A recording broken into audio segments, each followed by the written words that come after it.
Hi, hello. We are going to read the first part of the final volume. So I scanned this not too long ago and sent it over to Penny Theater, and they've really done a remarkable job of bringing this out so quickly. Um, I think there should be three parts to the final volume based on the discussion we had when I was uploading it and the things I've seen in the raws. I ended up, we discussed this before, but I ended up using the technique of just read it as, or scan it as quickly as possible, try to process as little as possible. And I think it's worked well. I think I've forgotten a lot of the things that I've seen. Sorry, I just thought I should do something quick before I get plunged into something else. Um, Yeah, so I think this will feel fairly new to me. Like I can kind of remember overall what happens, but none of the dialogue made it into my skull or anything like that. I gotta say I'm pretty intimidated. I'm often quite overwhelmed by this series. It's really hard to describe why. Um, but yeah, let's check it out. The final volume. And check out my scans. They look good enough. Okay, so the club president deciding it's time to catch up the other members the speed of what happened. Result of trying to force our two newcomers and their inherently incompatible personalities together sort of ended up going after each other's throats. Because she was the one all along that was saying that they should get together. Our first years should get together. I think with the mindset that maybe someday they would inherit the club. That they would be maybe the only ones left after a point. Of the current members. And so if they don't leave it in a harmonious state, and also I think just Bucho likes to see people getting along. She likes recruiting all these weirdos, kind of making a space for weirdos to feel comfortable and hopefully get along with one another. So I think this is another reason that she feels really terrible about the whole situation is that she's the reason they ended up spending so much time together, the reason they are together on the fateful day when Junko-chan went overboard. Morishita-chan threw away Suikun's rubber duck, which is more important to him than his own life. He then jumped into the river after it and went missing. Morishita-chan felt guilty about this. She thought that Suikun had drowned. However, he's been found, which is great news. Not exactly unhurt, though. Okay. No one told me about any of this. No one told me anything either. Kept Bashiko-chan out of this too. So is Bashiko ever gonna find out? Because she's not here for this little meeting. Oyone looks really upset. I guess because he wasn't told anything either. Oh, Bashiko-chan is here. She didn't look like she was here. You wouldn't have assumed she was paying attention. But she does care. Of course she would care. It really grinds my gears. We can check what it says in the original. We can rate the accuracy of this colloquialism. To the pendant mobile. I don't care. Whatever. For my own amusement, maybe I'll check it out later. But it's too much effort, and then I'm worried that I would like flip too far ahead in the actual physical pages, and who cares? Just keep things to yourself. I want you to talk to me about this sort of stuff too.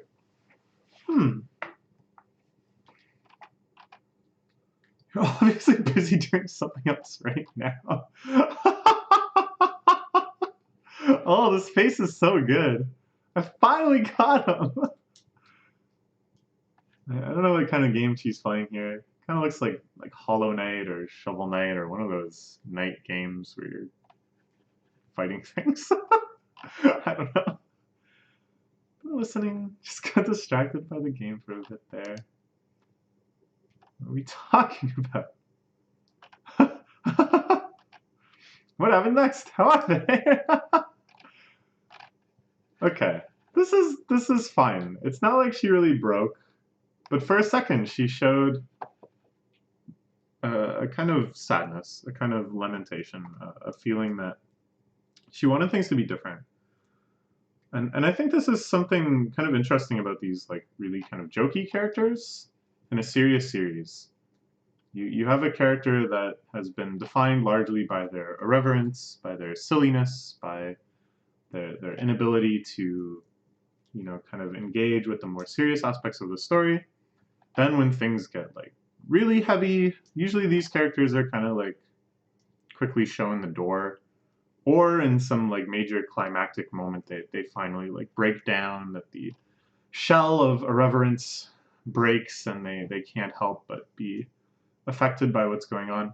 Here we have like I think a middle ground that quite nicely honors this character, that kind of shows why Bishigo-chan is special. Like when she says this here, it feels kind of emotionally immature, that like it's not so easy just to talk to an arbitrary person, a person that, you know, you've only kind of thought of in one dimension. For them to just be like, hey, you know, take me a little more seriously. Like you can involve me in these more emotional parts of your life as well. That's not easy. That's a really major thing you have to overcome. That Prez would have to overcome in order to do that. I don't know. I've had these sorts of situations before. Like, you know, I made a lot of friends playing video games, like playing Melee at Melee tournaments and stuff like that. I'd say that's where the core of my friend group like really started. And often what happens is like in those sorts of situations at tournaments or friendlies and stuff, you only see one side of someone. You would think that someone is just like a huge goof. You've never really had a serious conversation with them. If you have, it's probably about gameplay mechanics or something like that. It seems like they just have only this one facet of their life because that's the only thing you can see. And then it's happened so many times. You're out for dinner after a tournament or something, or for whatever reason at an event, you just kind of get talking, and you're like, wow, there's like so much going on with this person. There's actually multitudes within them. And in retrospect, it's like obvious. It's like, of course, like, but it takes a second. It's difficult to kind of overcome that. And at the same time, it's like, you know, it's not that absolutely everyone is at the same level of emotional maturity too. That you find out about the multitudes of these people, but then, like, I don't know, they say things like this. I want you to talk to me about this sort of stuff too, but it's not just the Switch, because at the same time they are still just want to talk about Melee, just want to play. I don't know. There's a lot that like I feel is contained within these lines. It feels like a very real human being. Even though her personality is so quirky and extreme, it feels like a very, very real person. Marcia-chan's absent again today. I'm not going to school. Serious. It's not because she caught a cold. I feel like she'd tell us she isn't going to stop looking for the duck until she finds it. Oh boy. This face is really good. This face is really good. Which face is even? Oh, I love both faces so much. Just the slightly pissed off, just the slightly like. But at the same time, you know that she really does care about being a good senpai.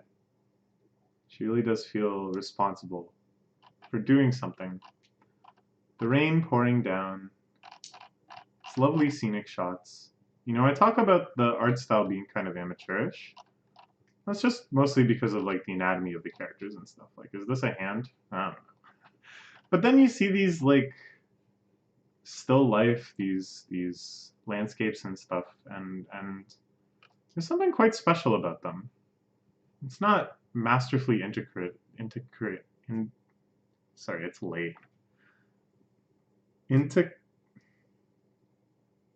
It's not a lot of stuff.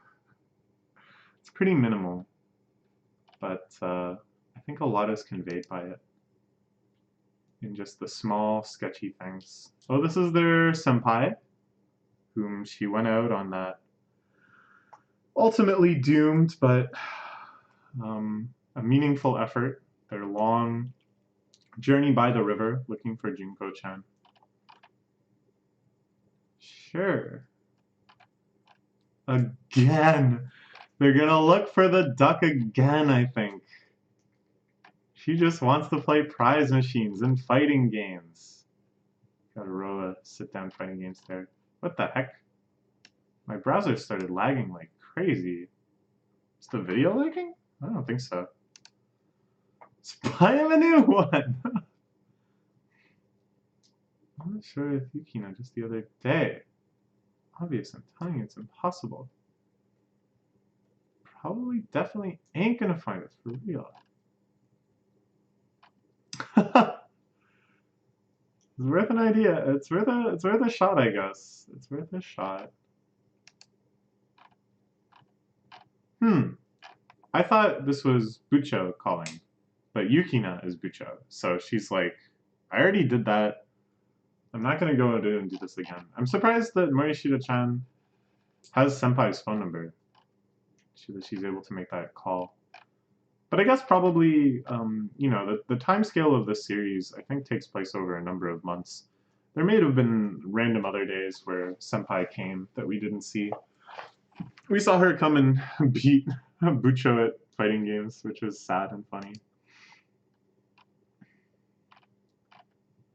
So she heads out to Gen. The rain has stopped. New day. Still searching. Still searching. Uh-oh. This number got cut off. Is that my fault? Oh, you can't even see it because the camera's in the way. Is this my fault? I think that must be my fault. My bad. My bad.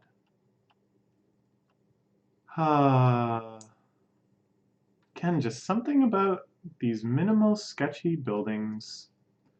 The way things on the horizon are scribbly and black.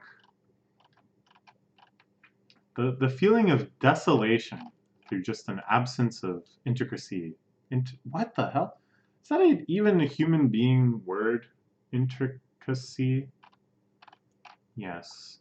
This feels quite lonely, doesn't it? Not just because there's Morishita-chan all alone, tiny against this landscape, but even removing her, even just looking at the scenery, it feels very, very lonely.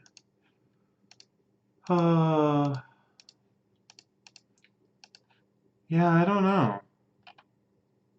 I don't know what's gonna happen. I mean, in some sense I know what's gonna happen because I saw the whole thing, but what can these people say to each other anymore?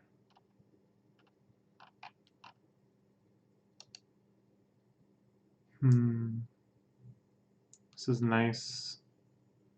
The S-bends of the road.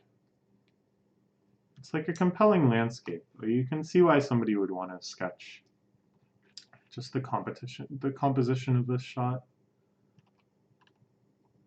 Yeah. Let me see a bit of a flashback. Morishita-chan is so scary. Oh, I got double harvest. I don't know why that happens. She's angry. Please treat me like I'm a troublemaker. I have nothing to do with you.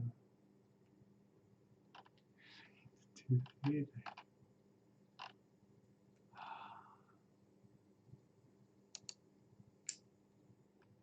How can you say that when you actually hate me? So, we have all of this conception of Morishita-chan as kind of just.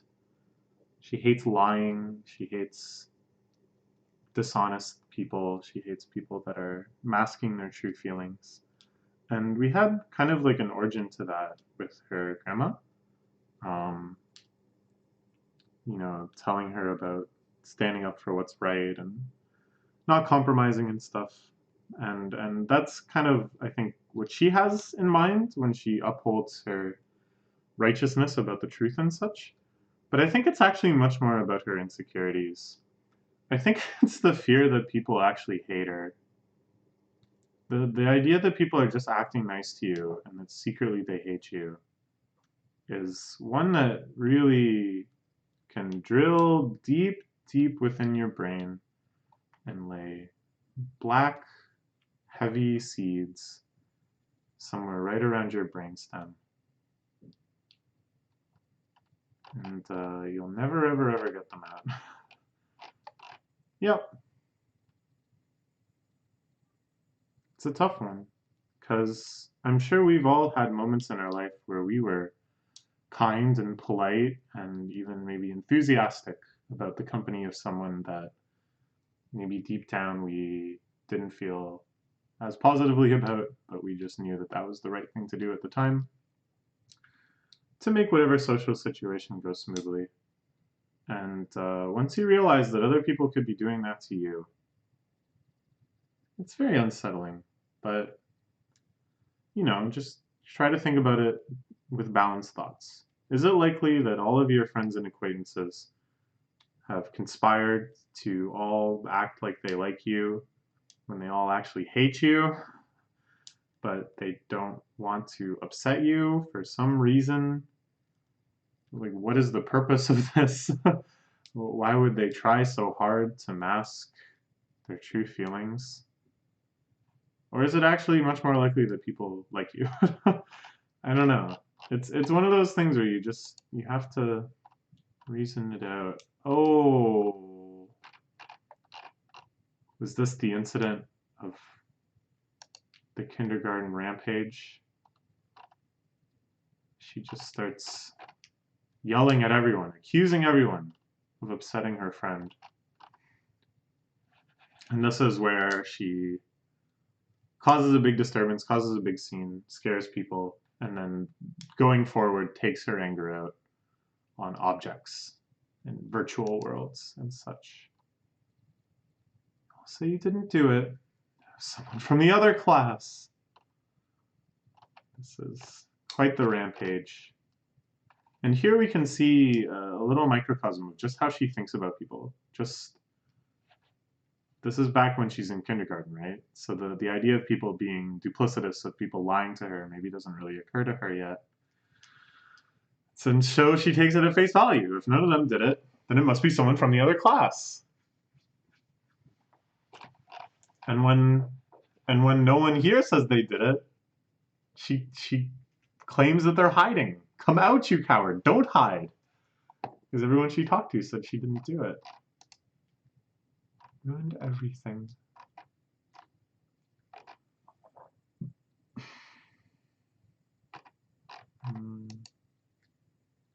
Okay, it's the end of part 1. Part 2 we will read in another video. I don't think right now. I don't really feel like it right now. All right, but I'm super happy that I did my part in sharing this with everyone, both by making videos and then buying the volumes. So I'm happy. Series is sad, but I'm happy. Okay, bye-bye.